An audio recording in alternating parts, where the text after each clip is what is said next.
علم،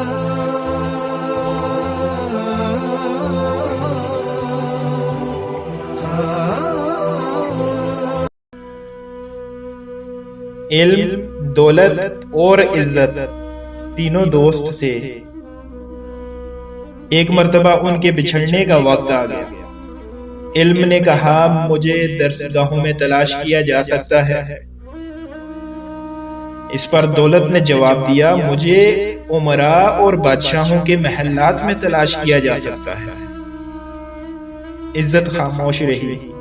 علم اور دولت نے عزت سے اس کی خاموشی کی وجہ پوچھی تو عزت ٹھنڈی آب بھرتے ہوئے کہنے لگی کہ جب میں کسی سے بچھڑ جاتی ہوں تو دوبارہ نہیں ملتی۔